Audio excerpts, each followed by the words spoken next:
Agape love, വിശുദ്ധ സ്നേഹം. സ്നേഹത്തെക്കുറിച്ച് എത്ര പറഞ്ഞാലും തീരത്തില്ല. കാരണം the whole earth is sustained by the love of father God. പിതാവിൻ്റെ സ്നേഹത്തിനകത്താണ് ഭൂമിയും ഭൂതലവും നിലനിൽക്കുന്നത്. നമ്മളത് മനസ്സിലാക്കാത്തത് നമ്മുടെ സ്വാർത്ഥത കൊണ്ടാണ്. അതവിടെ കിടക്കട്ടെ. നമ്മൾ തിരിച്ച് ദൈവസ്നേഹത്തെക്കുറിച്ച്, ദൈവത്തിൻ്റെ സ്നേഹം അഗാപ്പെ ലവ് എന്ന് പറയുന്നത് സെൽഫ് സാക്രിഫൈസിങ് ലവ്. അതായത് എന്നെ തന്നെ കൊടുത്തിട്ട് വേറൊരാളെ നന്മ വരുവാൻ ആഗ്രഹിക്കുക. അത് ദൈവം മാത്രമാണ് അത് ചെയ്യാൻ സാധിക്കത്തുള്ളൂ. നമ്മൾ ദൈവത്തിനെ ഇമിറ്റേറ്റ് ചെയ്യാല്ലേ ദൈവത്തിൻ്റെ പോലെ ആകുമ്പോൾ കർത്താവിൻ്റെ സ്വഭാവം കാണിക്കുന്നതേ ഉള്ളൂ. പൂർണ്ണമായിട്ടും അത് യേശുവിൽ മാത്രമാണ്. Agape love, the highest form of love and charity. Love of God for humans, unconditional love, self-sacrificing love. അതായത് ഒരു നിബന്ധനയില്ലാതെ സ്നേഹിക്കുകയാണ്. ഒന്നും തിരിച്ച് കിട്ടണമെന്ന് ആഗ്രഹിച്ചുകൊണ്ടുള്ള സ്നേഹമല്ല, എന്നെ തന്നെ പകർന്നുകൊണ്ടേയിരിക്കുക. ഓർക്കണേ, ഈ ദിവ്യ സ്നേഹം നമ്മളിലേക്ക് ഒഴുകിക്കൊണ്ടിരിക്കുമ്പം ഇത് വെള്ളച്ചാട്ടം പോലെ താഴോട്ട് വരികയാണ്. അതിൻ്റെ കീഴിൽ വന്ന് നിൽക്കുന്നവർക്കെല്ലാം ഇത് കിട്ടും. ഇറ്റ്സ് ഫ്രീലി ഗിവൺ, ദാനമായിട്ട് തന്ന സ്നേഹമാണ്. പക്ഷേ എനിക്ക് ഈ വെള്ളത്തിൻ്റെ അടിയിൽ നിൽക്കണ്ട, ഞാൻ തന്നെത്താനെ പൊട്ടക്കിണർ കുഴിച്ചുകൊണ്ട് വെള്ളമില്ലാത്ത കിണറും കുഴിച്ച് വെച്ച് ഞാൻ പ്രയത്നിക്കുക എന്ന് പറയുന്ന ജനതയാണ് നമ്മൾ. അതിൽ നമുക്കൊരു വിടുതൽ ഇന്നുണ്ടാകണം. ദൈവസ്നേഹത്തിൻ്റെ ഒഴുക്ക് തലമുറകളിൽ കൂടി ഒഴുകുന്ന ദൈവം. അതായത് the love that moved God to send his son to this earth. അതായത് പിതാവാം ദൈവത്തിൻ്റെ സന്നിധിയിൽ നിന്ന് സ്വന്തം പുത്രനെ വഴിതെറ്റി നടക്കുന്നവരായ നമ്മൾ, സൃഷ്ടികളാകുന്ന നമ്മൾ തിരിച്ചു കൊണ്ടുവരാൻ വേണ്ടി സ്വർഗം എത്രമാത്രം ആലോചിച്ചിട്ടാണ് ആ തീരുമാനം എടുത്തത്, ഇല്ലേ? യുഗായുഗങ്ങളിൽ പിതാപുത്ര പരിശുദ്ധാത്മാവ് എത്ര നേരം ആലോചിച്ചു കഴിഞ്ഞിട്ടാണ് അങ്ങനൊരു തീരുമാനമെടുത്ത്. ആ തീരുമാനം എടുക്കുമ്പം തന്നെ പിതാവിനറിയാം, എൻ്റെ പുത്രനെ അയച്ചാൽ അവർ കൊല്ലും, അവനെ ഉപദ്രവിക്കും, സ്വീകരിക്കത്തില്ല. അതുകൊണ്ടാണ് ഒരു രാജാവിൻ്റെ കൊട്ടാരത്തിലൊന്നും അല്ലല്ലോ യേശു ക്രിസ്തു ജനിച്ചു വന്നത്. സാധാരണയായ ഒരു മനുഷ്യനായിട്ട് കാലിത്തൊഴുത്തിൽ ജനിക്കുവാൻ തക്കവണ്ണം തന്നെത്താനെ തൻ്റെ ഗ്ലോറി ഇറക്കി വെച്ച് പാപത്തിലിരിക്കുന്ന മനുഷ്യൻ്റെ അതേ ലെവലിലോട്ട് ഇറങ്ങി വരികയാണ് ചെയ്തത്. ഇതൊക്കെ അടുക്കും തോറും നമുക്ക് സ്നേഹത്തിൻ്റെ ആഴം അറിയുമ്പം നമുക്കൊരു ഭയം കൂടെ വരും. ദൈവം ഇത്രമാത്രം നീ ചെയ്തിട്ടാണ്. അതെങ്ങനെയാണെന്ന് ചോദിച്ചാൽ വഴിതെറ്റി നടക്കുന്ന മക്കൾക്ക് വേണ്ടി അപ്പനും അമ്മയും രാവും പകലും നെഞ്ചിനകത്ത് നെരിപ്പോട് പോലെ ഇങ്ങനെ തീ കത്തിക്കൊണ്ടിരിക്കുകയാണ്. എപ്പോഴും ഇത് കത്തിക്കൊണ്ടായിരിക്കുന്നു. ഇത് കെടുന്നില്ല അണ്ടിൽ ദേ കം ബാക്ക്. എനിക്കങ്ങനെ എത്ര പേരെയാ അവരുടെ നെഞ്ചിനകത്തൊന്നും ഈ ഭാരം അഴിയുന്നില്ല. അത് അഴിക്കണമെങ്കിൽ അവന് സുബോധം കൊടുത്ത് ദൈവം തിരിച്ചു. അപ്പം പലതരത്തിലുള്ള സ്നേഹമുണ്ട്. ഫിലിയൽ ലവ്, ബ്രദർലി ലവ്, പിന്നെ ദൈവത്തിന് വിപരീതമായിട്ടുള്ള പലതരത്തിലുള്ള സെക്ഷൽ ലവ് ഉണ്ട്. അതൊന്നും അല്ല ഞാൻ എടുക്കുന്നത് ദൈവസ്നേഹത്തിൻ്റെ, അതായത് this is called an empathetical love. ഇങ്ങനെ സിമ്പതി അല്ല. സഹതാപം ഉണ്ട്, അവന് സഹതാപം, അയ്യോ അവന് കഷ്ടം വന്നു, അതല്ല. There is an empathetical love means what can I do to relieve that person's difficulty? ആ മനുഷ്യൻ്റെ കഷ്ടത്തിൽ നിന്ന് രക്ഷിക്കാൻ എനിക്ക് എന്ത് ചെയ്യാൻ സാധിക്കും? വലിയ കാര്യം, ലിറ്റിൽ തിങ്സ് അറ്റ്ലീസ്റ്റ് ചെയ്താൽ സഹാനുഭൂതി എന്നാണ് പറയുന്നത്. ദൈവം നമ്മളോട് പറയുന്നത് agape love is intentional conscience choice. ഞാൻ തീരുമാനമെടുത്ത് എന്ത് പ്രശ്നം വന്നാലും ഞാനിതിൽ കാല് വെച്ചിരിക്കുന്നു, ഞാനിതിന് മുൻപോട്ട് പോകുന്നു. അതിന് എക്സാമ്പിൾ കുടുംബജീവിതം, വിവാഹ ജീവിതത്തിൽ ഭാര്യ ഭർത്താക്കന്മാർ ചെറുപ്പകാലത്ത് അവർ രണ്ടുപേരും ഇഷ്ടമായിട്ട് കല്യാണം കഴിക്കാൻ തീരുമാനിക്കും. അപ്പോൾ അവർ എത്രയൊക്കെ പ്രശ്നമുണ്ടെങ്കിലും അവർ രണ്ടുപേരും അച്ഛൻ്റെ മുമ്പിലോ അല്ലെങ്കിൽ ആരുടെ മുമ്പിലോ പാസ്റ്ററിൻ്റെ മുമ്പിലോ നിന്നിച്ച് പറയും, മരണത്തോളം ഞങ്ങൾ വിശ്വസ്തയോടെ അങ്ങേയറ്റം സ്നേഹിച്ചോളാം എന്നൊക്കെ പറഞ്ഞ് കല്യാണം അങ്ങോട്ട് കഴിക്കും. കല്യാണം കഴിച്ച് കഴിയുമ്പോഴും the self comes out, the ugly part of hours comes out. പിന്നെ കോമ്പറ്റീഷനാണ്. ദൈവത്തിൻ്റെ പൊന്നു മകനെ മകളെ എന്നുള്ള ആ ബുദ്ധി മന്നിച്ചിട്ട് ഞാൻ നിന്നെക്കാട്ടി വലുതാ, നീ എന്നെക്കാട്ടി വലുതാ, നീ എന്നെ നോക്കുന്നില്ല, ഞാൻ നിന്നെ നോക്കുന്നില്ല, ഇങ്ങനെയുള്ള ചിന്തകളിൽ ഞാനിന്ന് ഇത്രയും നാളും ജഡീക സ്നേഹം തെറ്റുമ്പോൾ എന്ത് സംഭവിക്കും? അതുപോലെ വാശിയാണ് അവരെ കൊല്ലണമെന്ന്. അതാണ് ഈ ജഡീക സ്നേഹത്തിൻ്റെ ഉപദ്രവം. ഒത്തിരി ജഡത്തിൽ സ്നേഹിച്ചു കഴിഞ്ഞ് ഇവനില്ലാതെ എനിക്ക് ജീവിക്കാൻ വയ്യ എന്ന് പറഞ്ഞു വരുമ്പം പിന്നെ അവരോട് വെറുപ്പ് വരുമ്പോൾ ഇവനെ എങ്ങനെയും കൊല്ലണം. അവരാണ് സൂയിസൈഡ് ചെയ്യിപ്പിക്കുന്നതും അതുപോലെ തന്നെ മർഡർ ചെയ്യുന്നതും പോയിസൺ ചെയ്യുന്നതും എല്ലാം ആ ജഡീക സ്നേഹത്തിൻ്റെ ഒലച്ചിലാണ്. അതല്ല ദൈവം ഉദ്ദേശിക്കുന്നത്. It has to be volitional, സ്വമേധ ചെയ്യുന്ന, അതായത് ഇതൊരു വൈകാരികമല്ല, പക്ഷേ ഇറ്റ് ഈസ് ആക്ച്വലി ഡിസിസീവാണ്. അത് എൻ്റെ ഇമ്പൾസിലുണ്ടായതല്ല, ഞാനൊരു ഡിസിഷൻ എടുത്ത്. ഈറോസ് ലവ് അല്ലിത്, ഇത് ദൈവത്തിൻ്റെ ആത്മാവിൽ നിന്നുകൊണ്ട് ഞാൻ ചെയ്യുന്നതാണ്. അത് ഈ വചനം പറഞ്ഞ് പിടിപ്പിക്കുമ്പോൾ കർത്താവ് പറയുന്നുണ്ട്, ഞാൻ സ്നേഹമാകുന്നെന്ന്. ഈ 1 യോഹന്നാൻ 4:18 പറയുന്നുണ്ട്, ഞാൻ സ്നേഹമാകുന്നെന്ന് പറയുന്ന ഒരു ചെറിയ സിമ്പിൾ സെൻറ്റൻസാണ്. But what has he done? അതായത് എന്തൊരു ഡിസിഷനാണ് എടുത്തത്. എവിടെ ഒരു സ്നേഹം യഥാർത്ഥത്തിലുണ്ടോ അവിടെ ഒരു ആക്ഷനുണ്ട്. The action is you are not limited by the boundaries. ഇതിന് എന്നൊക്കെ കെട്ടിവെച്ചാലും ഇതിന്, അതായത് നമ്മൾ വചനത്തിനകത്ത് പറയുന്ന പോലെ ഈ ശിംശോനെ കയറിട്ട് ചണം കൊണ്ട് കയറിട്ട് കെട്ടിവെക്കും. പക്ഷേ ഇദ്ദേഹത്തിനൊരു പ്രത്യേക കഴിവുണ്ട്. ആരെന്നെ കെട്ടിവെച്ചാലും ഉണരുന്നുണ്ട് ദൈവശക്തി വന്നിട്ട് അതെല്ലാം ചണത്തിൻ്റെ ചരട് പൊട്ടിക്കുന്ന പോലെ പൊട്ടിച്ചുറങ്ങും.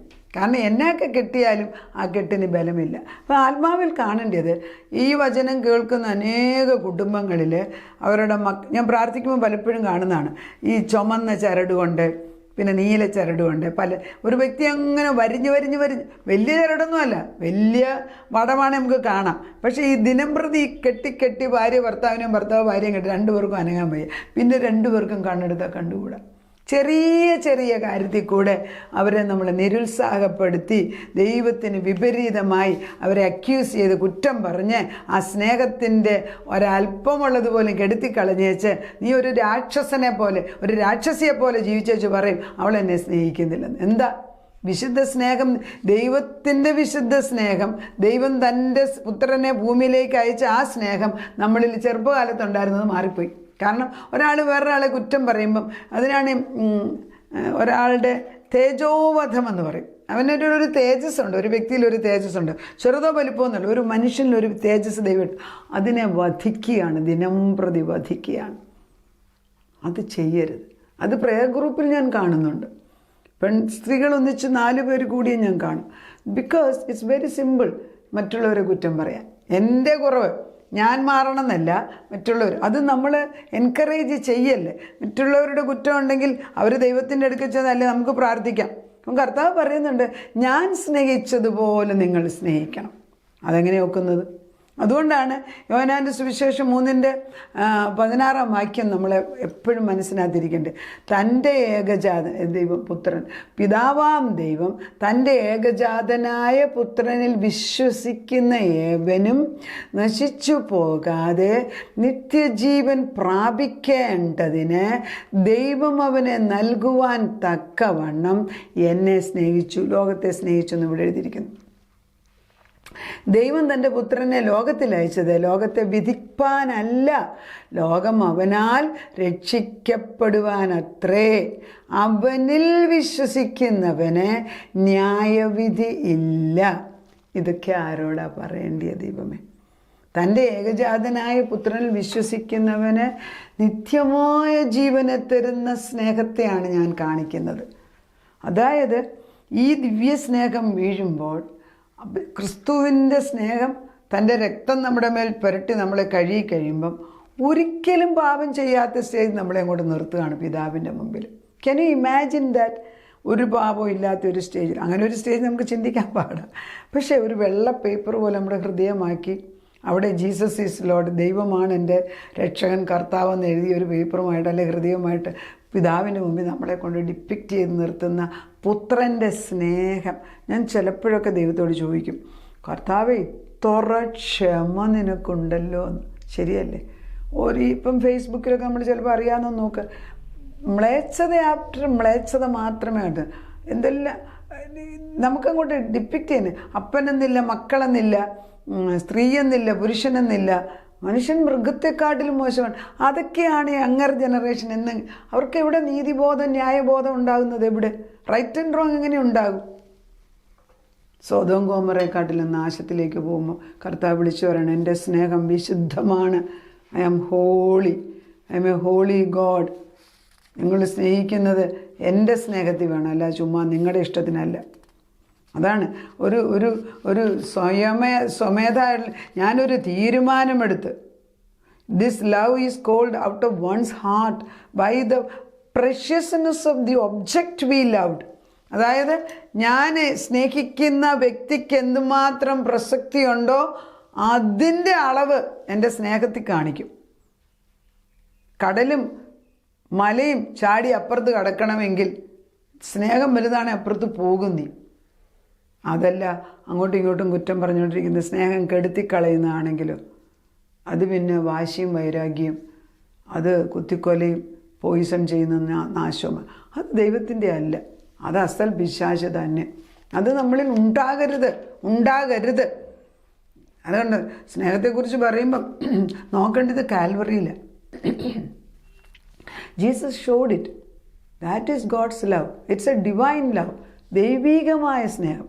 ഞാൻ ഇപ്പോൾ ഓർക്കുന്നത്, ഞങ്ങൾ എൻ്റെ കോളേജിൽ പഠിക്കുമ്പം കല്യാണം കഴിച്ചു കഴിഞ്ഞ് ഞാനന്ന് ലോയറായപ്പോൾ ഞങ്ങളുടെ കല്യാണം, എൻ്റെ ഹസ്ബൻഡ് ഡോക്ടർ, ഞങ്ങൾക്ക് 2 പേർക്കും ഇഷ്ടമുള്ള ഒരു തിരുമേനി ഉണ്ടായിരുന്നു, യോഹന്നാനച്ചൻ അദ്ദേഹത്തെ വിളിച്ചു. അദ്ദേഹം സന്യാസി ജീവിതം എടുത്ത ഒരു തിരുമേനി. അദ്ദേഹത്തിൻ്റെ അരമനയിൽ ഞങ്ങൾ പോകുമായിരുന്നു.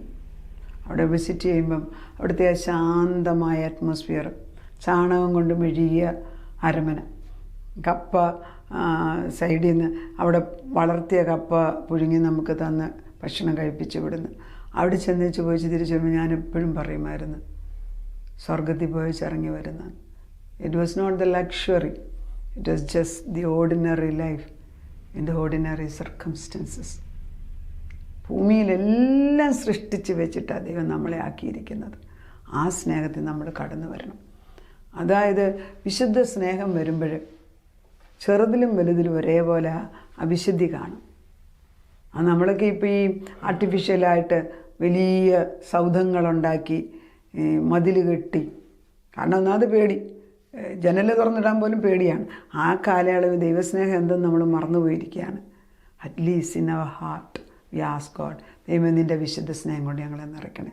അതാണ് ആ വിശുദ്ധ സ്നേഹം. അവിശുദ്ധ സ്നേഹത്തിൻ്റെ എക്സാമ്പിള് ക്രിസ്തു കാൽവറിയിൽ ക്രൂശിൽ മരിച്ചതാണ്. അവൻ നമുക്ക് വേണ്ടി ഏറ്റെടുത്തു. ആ സ്നേഹം നമ്മളിൽ പകരാൻ ചോദിച്ചു വാങ്ങിക്കണം. 1 കൊരിന്ത്യർ 13 അധ്യായത്തിലാണ് സ്നേഹത്തെക്കുറിച്ച് എഴുതിയിരിക്കുന്നത്. അതിലെടുത്ത് വായിക്കാം. സ്നേഹം എന്ന് പറയുന്ന ഒരു പ്രസൻറ്റ് ആക്ഷനാണ്. അത് വെറും ഒരു ഇമോഷനല്ല, വികാരമല്ല. അത് സൗജന്യമായിട്ട് ഉറവ പോലെ നിരുപാധികം നമ്മളിലേക്ക് ഒഴുകാണ്. ദൈവമാണ് സ്നേഹം. ആ സ്നേഹം കൊണ്ട് നമ്മളെ നിറയ്ക്കട്ടെ. നമുക്ക് പ്രാർത്ഥിക്കാം. ഒരു വാക്യം ദൈവത്തിൻ്റെ ആത്മാവ് പറയുന്നു, ജെറമയ 31:3, നിത്യസ്നേഹം കൊണ്ട് ഞാൻ നിന്നെ സ്നേഹിച്ചിരിക്കുന്നു, അതുകൊണ്ട് ഞാൻ നിനക്ക് ദയ ദീർഘമാക്കിയിരിക്കുന്നു. ഇസ്രായേൽ കന്യകയെ, ഞാൻ നിനക്ക് വീണ്ടും അഭിവൃദ്ധി വരുത്തുകയും നീ അഭിവൃദ്ധി പ്രാപിക്കുകയും ചെയ്യും. നീ ഇനി ചേലോടെ തപ്പെടുത്തുകൊണ്ട് സന്തോഷിച്ച് നൃത്തം ചെയ്യുന്നവരുടെ നിരയിൽ പുറപ്പെടും. നിന്നെ സന്തോഷിപ്പിക്കും. നിൻ്റെ സ്നേഹം എന്നിൽ നിന്ന് പകരുന്നതാണ്. പ്രാർത്ഥിക്കാം. നാഥ, നിൻ്റെ വിശുദ്ധ സ്നേഹത്തെക്കുറിച്ച് പറയാൻ എത്ര ജീവിച്ചാലും നാവുകൾക്ക് ബലം പോരാ, ഭാഷകൾക്ക് ശക്തിയില്ല. 45-ാം സങ്കീർത്തനത്തിൽ പറഞ്ഞു, എൻ്റെ ഹൃദയം ശുഭവചനത്താൽ കവിയുന്നു, എൻ്റെ കൃതി രാജാവിന് വേണ്ടിയുള്ളതാകുന്നു, എൻ്റെ നാവ് ലേഖകൻ്റെ എഴുത്തുകോല് പോലെയാകുന്നു. ഇതൊക്കെ വചനത്തിൽ എഴുതിയിട്ടുണ്ടെങ്കിലും ഹൃദയം എപ്പോഴാണ് ശുഭവചനം കൊണ്ട് കവിയുന്നത്? നിന്നെ നേരിട്ട് കാണാത്ത ഒരുത്തർക്ക് എങ്ങനെ നിൻ്റെ മഹത്വം വിളിച്ചു പറയാൻ സാധിക്കും? ക്രൂശ് സ്നേഹം അനുഭവിച്ചറിയാത്തവർക്ക് എങ്ങനെ മറ്റുള്ളവർക്ക് പകർന്നു കൊടുക്കാൻ സാധിക്കും? എന്തെല്ലാം ബാരിയർ ആപ്പിച്ച. ഓരോ ചരടിട്ട് കെട്ടി ആദ്യമായിരിക്കും ഒരു ചെറിയ ചരടാണല്ലോ, ചുമന്ന ചരട്, പിന്നെ കറുത്ത ചരട്, പിന്നെ വെള്ള ചരട്, പല ചരടുണ്ടാണ്ട് കെട്ടി വെച്ച് അവസാനം മനുഷ്യനെ മക്കളെയും ഭർത്താക്കന്മാരെയും ഭാര്യമാരെയും അന്യോന്യം അനങ്ങാൻ വയ്യാത്ത സ്ഥിതിയായി കഴിഞ്ഞേച്ച് പിന്നെ നിലവിളിക്കുകയാണ്. എന്നും ദൈവത്തിൻ്റെ സന്നിധിയിൽ കൊണ്ടുവന്ന് എല്ലാ ദിവസവും ദൈവത്തിൻ്റെ തീക്കകത്ത്, വിശുദ്ധ തീക്കകത്ത് കരിച്ചു കളയാതെ ഈ ദുഷ്ടത മാറത്തില്ല. ജഡം മരണം വരെ നിൽക്കും, പക്ഷേ ദിനംപ്രതി യാഗം. അതുകൊണ്ടാണ് ജീവനുള്ള യാഗവസ്തു എന്ന് പറയുന്നത്. അങ്ങനെ ഞങ്ങളെ ആക്കിയില്ല. റോമർക്ക് എഴുതിയ ലേഖനം 12:1-2 എടുത്തിട്ട് പ്രാർത്ഥന തുടങ്ങാൻ ഞങ്ങളെ പഠിപ്പിക്കപ്പിച്ച സഹോദരന്മാരെ, ദൈവത്തിൻ്റെ മനസ്സലിവ് ഓർപ്പിച്ച് ഞാൻ നിങ്ങളെ പ്രബോധിപ്പിക്കുക. നിങ്ങൾ ജീവനും വിശുദ്ധിയുമുള്ള യാഗവസ്തുവായിട്ട് മാറണം. അതാണ് നിനക്കിഷ്ടം. മരിച്ചതല്ല, ചത്തതുമല്ല, ജീവനുള്ളത്. അത് എത്ര പേരിൽ അത് കടന്നു ചെല്ലും. അടിയങ്ങളിൽ നിറച്ചു തരാൻ നിനക്ക് മാത്രമേ കഴിയത്തുള്ളൂ. ഞാൻ എൻ്റെ ആത്മാവിനെ കൊണ്ട്, നിൻ്റെ സ്നേഹത്തെ കൊണ്ട് ഞങ്ങളെ നിറയ്ക്കുമ്പോൾ ഞങ്ങളുടെ വ്യക്തിത്വം മാറും, ഞങ്ങളുടെ മുഖം മാറും, ഞങ്ങളുടെ രീതി മാറും, ഞങ്ങളുടെ ജീവിതശൈലി മാറും. ആ വിശുദ്ധ സ്നേഹത്തെ കൊണ്ട് നിറച്ചത് കാൽവറി ക്രൂശിൽ കാണിച്ചു തന്നു കഴിഞ്ഞു. ആ സ്നേഹം കൊണ്ട് ഞങ്ങളെ നിറച്ചാട്ട് തലമുറയിൽ അത് പാസ് ചെയ്യട്ടെ. അപ്പച്ച പ്രാർത്ഥനയായിട്ട് ഉത്തരം തന്നതിന് നന്ദി. യേശു ക്രിസ്തുവിൻ്റെ പുണ്യനാമത്തിൽ തന്നെ ആമേൻ.